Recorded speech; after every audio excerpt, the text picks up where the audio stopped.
The following is the alleged account of Dr. Timothy Darrow of when he and two friends took an expedition to Flores Indonesia in 1977.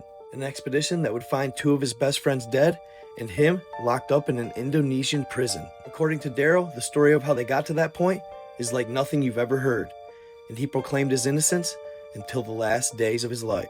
At the time, nobody would believe him. It wasn't until years later that they found out he just may have been telling the truth. His claim, they encountered something sinister back in 1977, something of legend and lore that locals had talked about for generations. He even stated that he had the footage to prove it, but the film was lost as he escaped the horrifying creatures. But the Indonesian courts weren't buying it. They gave him life without the possibility of parole. It wasn't until years later that after a major discovery, they reopened his case. But was it too late? Stay tuned to find out. Of course, this is for entertainment purposes only and may or may not be true. Dr. Timothy Darrow was an ornithologist, or someone who studied birds as a profession. He had been fascinated with them since he was a kid. When he was growing up, he'd watch birds build nests for hours on end. According to his sister Susan, he was a kind-hearted and loving person, and his love for nature was unparalleled. There was no violence in his being. He was known for taking injured animals and nursing them back to health, especially birds. This led to him studying birds in college and choosing the career path he did. But his number one goal was conservation. And when he heard about an owl that was native to the Flores Indonesian forest that had gone extinct, he wanted to prove otherwise. So a couple years after graduating college, he and his best friend, who was also an ornithologist, and another friend who was native to Indonesia, went on an expedition. Their mission was to set out across the landscape in search of this owl that was thought to be extinct many years before. They believed after rigorous research that in fact the owl could possibly still exist, and they wanted to be the first ones to prove it. But little did they know, they'd uncover something sinister, a creature that was thought to be of legend and lore. According to the Nagi tribespeople, they would take your children at night. Some children would escape, but others weren't so lucky. These children would never be seen again. When they set out on their expedition, the sun was shining and the jungle was teeming with chatter from the multiple species you'll find in Flores. They hiked for hours in order to get themselves deep into the territory before they started setting up what they call bird traps. It's basically thin netting that is harmless to the birds, and they'll fly themselves into it and become trapped. The first few nets Darryl and his team put up no problem. It wasn't until later when they were installing another one that something strange took place. As they were about finished tying up their last bird net, a loud screech came from the trees above them. "Tim, did you hear that?" said his friend. "Yeah, it came from up there," said Tim as he pointed to a particular tree. The three of them looked up as if in a trance when the leaves and the branches began shaking.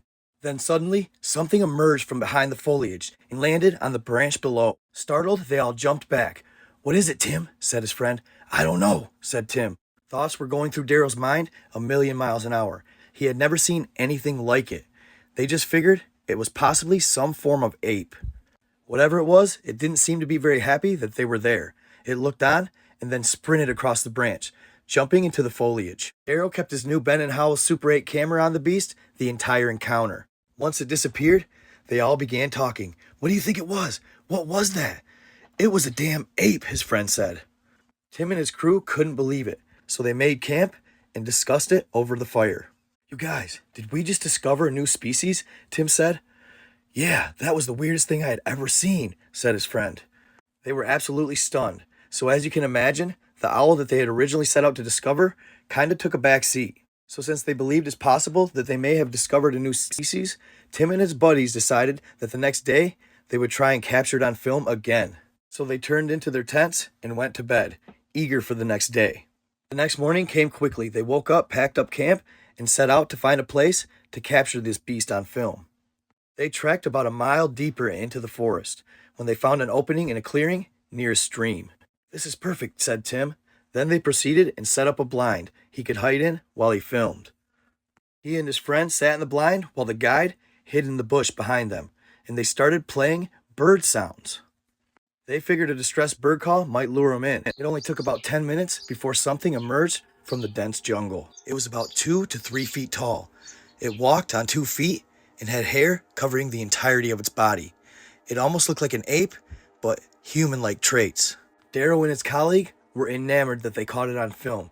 It was like nothing they had ever seen. As they're celebrating, Darrow glances over at their local guide, and he doesn't seem to be as excited as they are. In fact, he almost looks concerned. So Darrow asks him what's going on. He proceeds to tell Darrow that these are no apes. These are a different creature, a much more dangerous one. His people, the Nagi, referred to them as the Ibugogo. Ibu meaning grandmother, Gogo meaning one who eats anything.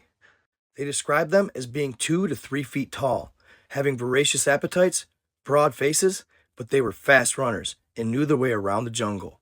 They are said to have their own language, which seems to be a murmuring amongst each other, but they can mimic human language. They are considered to be somewhat of an intelligent species, but with devilish ways. According to the Nagi people, they would sneak into the villages at night and steal food, and sometimes they'd even steal children.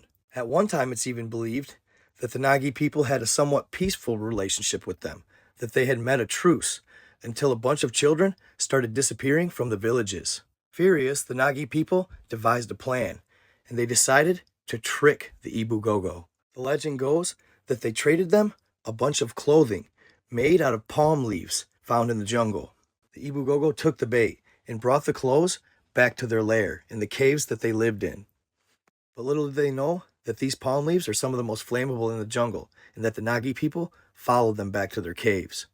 That's when the Nagi people proceeded to light torches and toss them into the caves, trapping the Ibugogo in there with the fire. They watched as the creatures burned alive, and what ones tried to escape, they would kill. But legend and lore states that they weren't able to get them all, and that just 2 happened to escape. That took place back in the early 1800s, and since then, there's only been witness sightings. That was until 2003. See, before 2003, the Ibugogo were purely mythological creatures of legend, until a discovery of their bones on the island of Flores, or at least what's perceived to be their remains. They called it Homo floresiensis. There was heated debate as to whether or not they were human ancestors, and the conclusion was never met. Regardless, after the discovery in 2003, a group of people decided to reopen Timothy Darrow's case. That's when, according to this story, they retraced his steps and found his old camera. This, along with 3 rolls of film, and what was on it, blew everybody's mind. So after catching the creature on film, Timothy and his friend were ecstatic, but the guide, not so much. He explained his concerns to Timothy, but they pressed on and decided to look for the owl once again. But as they hung each net, they would quickly be cut down. It was almost as if the Ibugogo were defending their territory. At first, Darrow and his friend didn't think much of it, but then things started going missing as they were trekking through the jungle. That, along with weird occurrences like large tree branches almost falling on them as they're walking through the trail, started to cause concern to Timothy. After talking to his colleague, they decided to call it a wrap, that it was getting too dangerous, so they made camp for the night. The next morning, they woke up eager to go home, but as they exited the tent, they couldn't believe their eyes. Almost every item outside of the tent was missing, and there were thousands of little footprints scattered everywhere. "They must have been here while we were sleeping," said Darrow. "Did you guys hear anything?" They both replied no. "All right, guys, pack your stuff. Let's get out of here." Then, as they were packing, out of nowhere, a loud screech comes from the forest. It was them. They were watching them the entire night. So they began to pack even more hastily to get the hell out of Dodge. They packed their necessities and left with haste, leaving some items behind. As they made their way, they kept hearing rustling in the trees above and in the bush behind them. They were absolutely terrified. After a couple miles of well-paced travel, they came to a cliff that they had to climb in order to get to where they were. It was a sheer drop-off about 50 to 60 feet below. They had to use ropes to get to the bottom, so they quickly tied them off. Darrow and his friend went first, the guide going last, and they were rappelling down the cliff quickly. Everything was going smoothly until Darrow and his friend were about halfway down.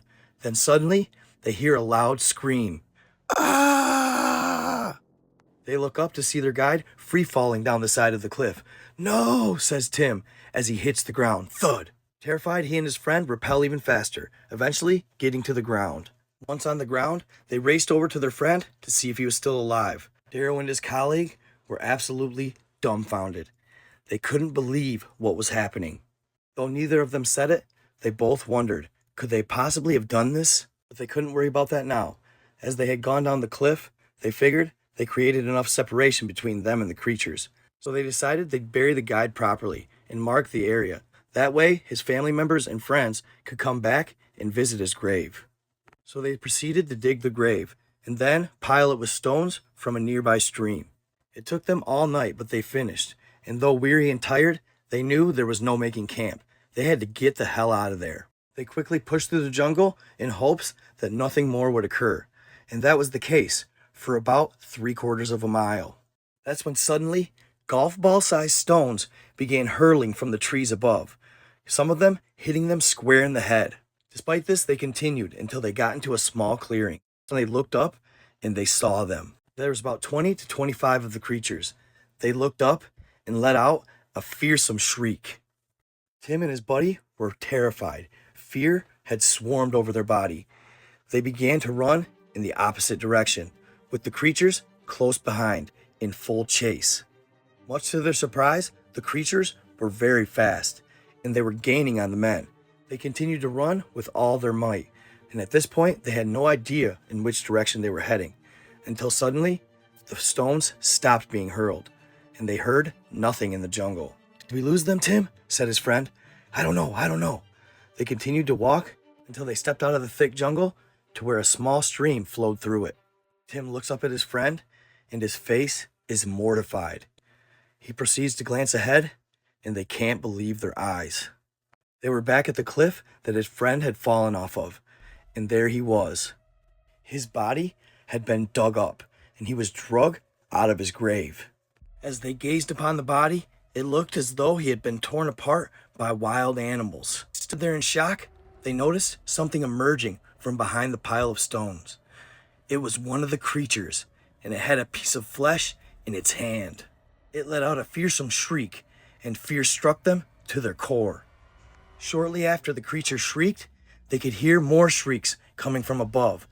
That's when they look up and realize they're surrounding them. Hundreds, if not thousands of them, were gazing upon them from above. They looked at each other and said, "Run!" But as quick as they were, the creatures were faster. They jumped from the top of the cliff and landed on Tim's friend.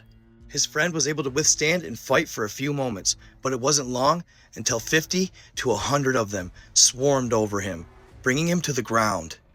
Tim could hear his friend's screams for help, but he knew that if he went back, he'd be dead. His friend's cries slowly died out as he ran with all he had through the forest and didn't stop. He got within a half mile of the base that he and his friends left from originally.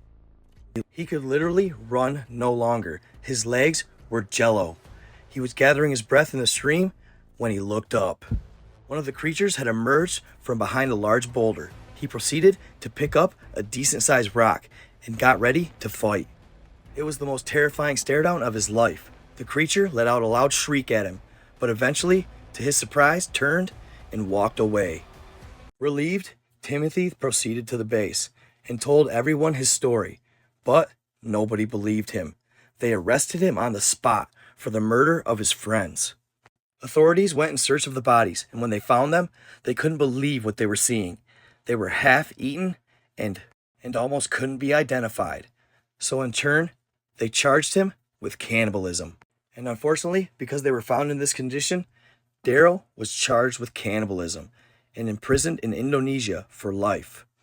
This was said to be back in 1977, and he forever proclaimed his innocence. Unfortunately, nobody ever believed him, and Timothy died in prison just 8 months before they found this footage. Footage that would have no doubt presumed his innocence. And there you have it. Do you believe this story? Did Timothy Darrow really exist? Some say no, that this story is completely fabricated and made up by It aired on Animal Planet as a mockumentary, but I have to say, what an outlandish story to fake. In my research, I've found that if there's a story at all, there's something behind it. There's some truth at its core. And also, I have the theory that if this is true and did happen, or somebody was in prison for this in the 70s, that the Indonesian government or the Indonesian police did it because they wanted him to keep his mouth shut, or they wanted to shut him up. Because if this is the case, there's no way they haven't heard stories similar to his, or people haven't reported encounters with these beings. Nevertheless, there's no way to really tell, so for entertainment purposes only, it may or may not be true. Either way, I hope you enjoyed the story as well as I did, because this was a good one. As I said in my post, I finally think I have found an apartment. It's a really nice one. Actually, it's a house, a really nice one. We'll be the first to have lived in it, and I'll have the option to possibly purchase it in the future. Exciting stuff, so stay tuned in. It's about to ramp up here real soon. Stay in the love, stay in the light. Be kind to others. Treat them how you want to be treated. And stay tuned, fam. I am out.